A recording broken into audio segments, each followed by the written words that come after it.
play in rejuvenating a tradition of protest and resistance in African American and American traditions of popular music and culture.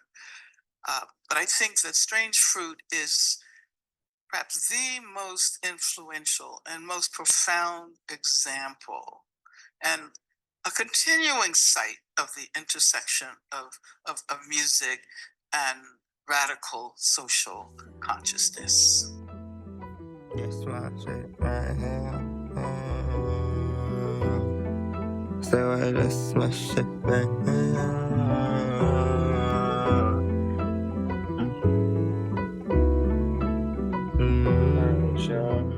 Welcome back to another episode of Road to William, shedding some light on Billie Holiday. I will be admitting that I don't know much about Billie Holiday other than she was a great singer. And the more I learned about her, the more I wanted to know more. You know what I mean? What caught my eye the most was about how this song, it was one of those moments of one of the greatest things, but at the same time, the thing that might have began her fall and in some people's eyes. But I feel like this is back when people put their pain and sorrows into what they were doing. And I think that's when people relate the most. They feel connected because they can feel that. They feel similar things that she's putting into here. So we're gonna watch this and then learn a little bit more about Billie Holiday. But let me know what's your favorite song by Billie Holiday. And let me know any other iconic people you want me to shed light on. But yeah, shout out to everybody who's been watching the videos, sharing the videos, liking them, subscribing. I want to thank y'all. So we're going to tune in, listen to this masterpiece. Southern tree, there's strange fruit, blood on the leaf and blood at the root. Black bodies swinging in the southern breeze. Strange fruit hanging from the poplar tree. Pastoral scene of the gallant South. Bulging eye. Then the sudden smell of burning flesh. Here is a fruit. Special Green Room guest this afternoon is Mademoiselle Billie Holiday, recording artist for Clef Records. Good afternoon, Mademoiselle Holiday. Hello, George. I might add that it is a most pleasant experience to see that you are as personable in person as you are in your famous recordings. Thank you. We always like to ask our guests a question, and we like to compare their answers. Billie, I wonder if you could answer for us, what is jazz? Well, to me, jazz is good music and a good feeling. And I'd like to say that everybody can't play jazz. And no one person originated it. The person created. I think you just have to have it in you. Or do you You have concur? to feel it, in other words. You concur with our guests thus far, then, that jazz must be tied in pretty closely with improvising. I understand, Billie, that you have enlarged your scope of talents, not only to include fine singing, but you've also written a book called A Lady Sings the Blues. I understand, too, that it's a bestseller. Yes, I'm very happy about it. Gee whiz, we tried to get it out here in LA, and it was also out in Chicago and New York, and they're making up some new ones. You mean you couldn't buy a copy of your own book? I never read it yet. Every one I get, my friends take it away from me. I'll bet they take it away autographed, too. Did you actually write the book, or did you hire a writer to write it for you? No, a friend of mine, Dufty is his name. He's a co-editor for the Post in New York, Post newspaper. And to make a long story short, my husband, one night we were talking, and people had been writing things about me and getting them all wrong and all screwed up. I won't mention the newspapers or the magazines, bless them. So my husband said, why don't you write a book and tell your side? So I went to Bill, and he got the typewriter, and it took us about 2-3 months. And I just told him, he wrote. That's how the book came about. You make it sound so simple, and I'm sure it was a lot of work and a lot of inspiration. Billy, you've described jazz somewhat as being a good feeling. Do you have any particular recordings of your own that had this good feeling when you made them? Yeah. I don't like very many of my records though because there's always something I should have did, some note I should have been, some word I should have said. I should have slowed down. I went faster. I like other people's records, Duke Ellington, and I'm crazy about Ella and Louis Armstrong. They're my favorites. But my records, I know. Well, I think you're being too critical of your own recordings, Billy. I think that they're certainly most enjoyable to listen to, despite the fact that you wish you had another chance at them. Billy, what is new? What are your plans for the immediate future? Shout out to Angela Davis coming through once again. Once you hear Strange Fruit, it leads you to reinterpret everything else you've heard Billie Holiday sing. Strange Fruit was at first a poem. It was written by a man named Abe Mirpool. Abe Mirpool was a member of the Communist Party. He and his wife adopted the children of the Rosenbergs, Ethel and Julius Rosenberg, after they were executed in 1953. Now, I actually went to high school with Michael and Robbie Mirpool, and I'm still friends with them. Billie Holiday was offered this poem.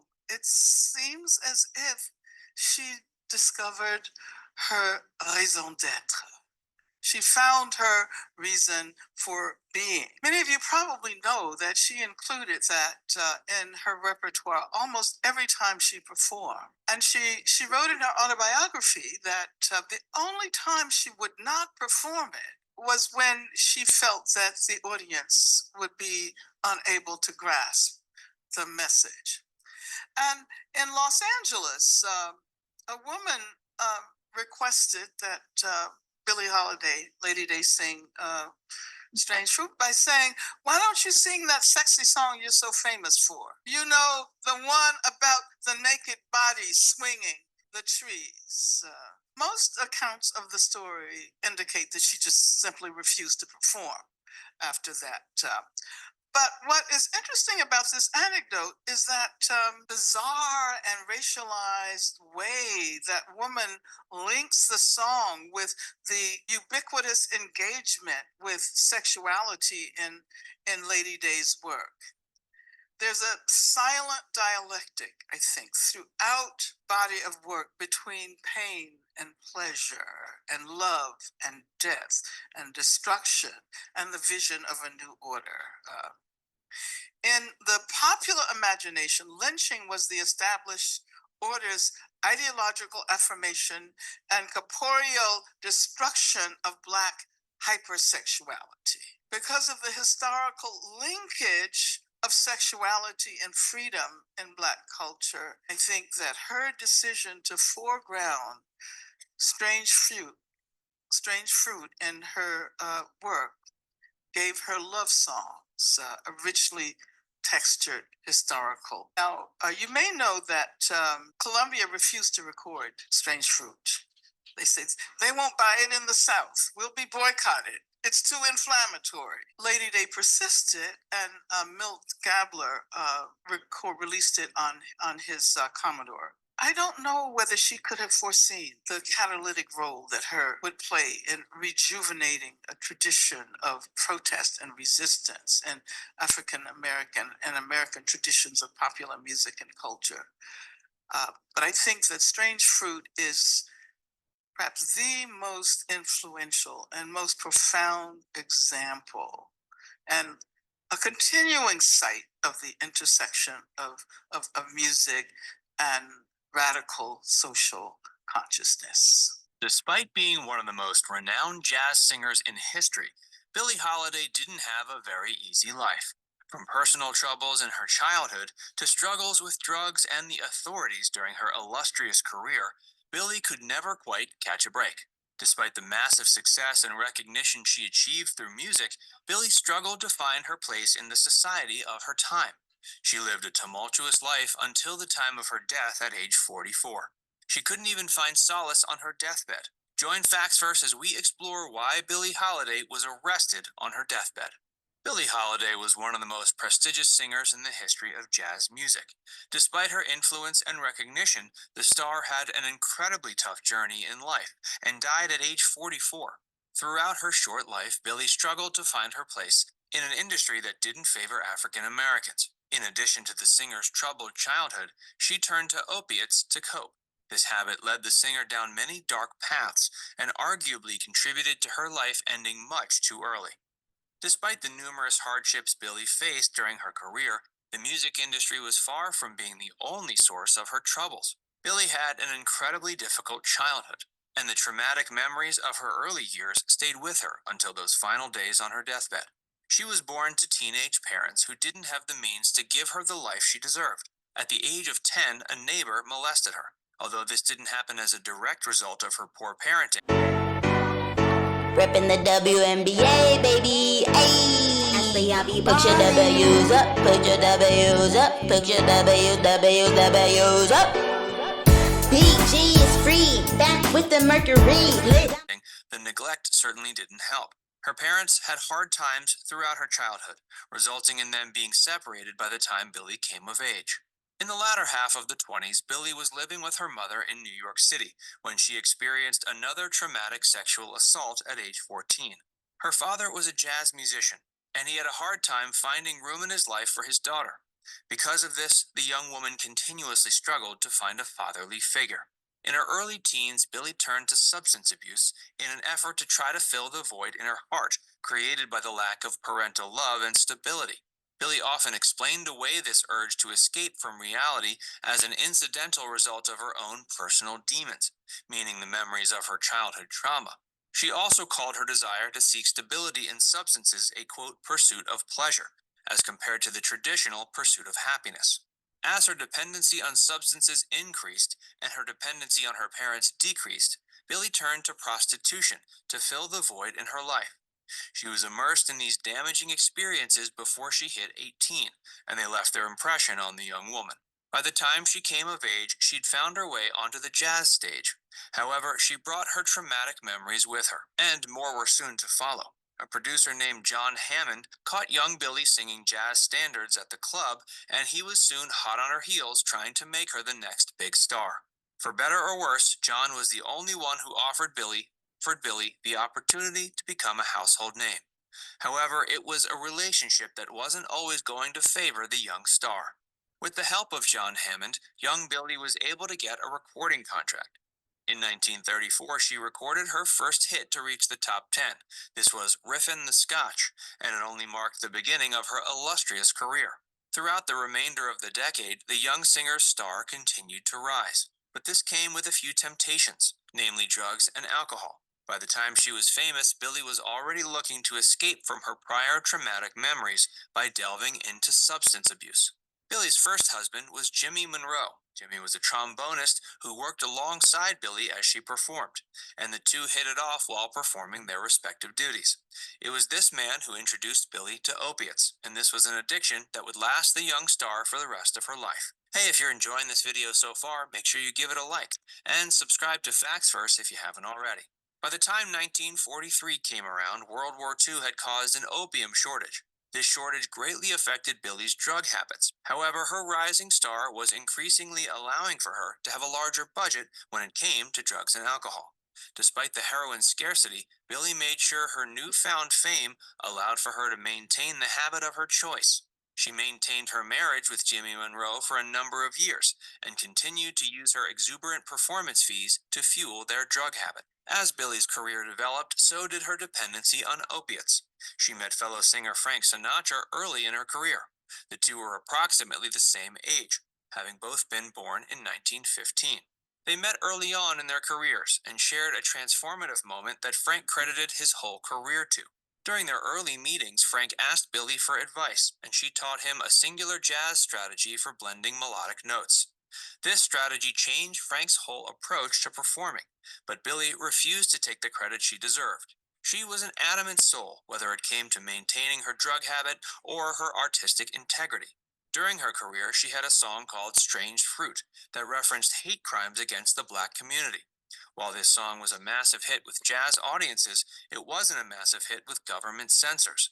There was one man in particular who had an issue with Billie performing this song, and he also had several other issues with the beloved jazz singer. This man was Harry Anslinger, the chief of the U.S. Federal Bureau of Narcotics.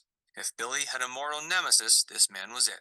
Whether it was racism or pure unadulterated hatred, Anslinger seemed to have it out for Billie from an early point. He campaigned to have her song, Strange Fruit, prohibited from performance, and continued to harass her for her increasing dependence on drugs and alcohol. In the year 1947, Billie was arrested for her drug habit and forced to spend 10 months in a federal penitentiary. Despite the burden of confinement, the burden of Billie's past still outweighed her desire to get clean. She continued the pursuit of her own demons, and more were soon to follow. In the year 1959, Billie was at the peak of her performing capabilities. Despite her continued dependence on substances, she was drawing bigger crowds than ever. Despite this success, a 1959 incident in Manhattan saw the singer collapse. After her collapse, she was taken to the local hospital. While there, she was diagnosed with a terminal lung illness that saw her spend the remainder of her days on her deathbed. But this wasn't the end of her troubles. Even as Billie was wasting away during her final days, Anslinger still didn't feel like he'd gotten quite enough of a victory. He continued to pursue the dying singer on drug charges, raiding her hospital room and arresting her for possession of heroin. It was for this reason that Billie was arrested on her deathbed, and many contribute this with the singer's demise. Anslinger and his men claimed to have found heroin in the late Billie's room, and used this as an excuse to confiscate her belongings. Soon after this, she was found dead at age 44. The reason for her death was given as alcohol and drug-related complications, but the tumultuous relationship between her and Anslinger left this open to some debate.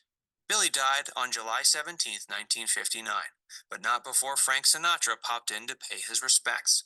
He reminded her of the time she taught him to blend his jazz notes in that singular way. In Billie's humility, she brushed Frank's compliments aside, but she did have one request for her fellow singer, and that was to find her some heroin before she died.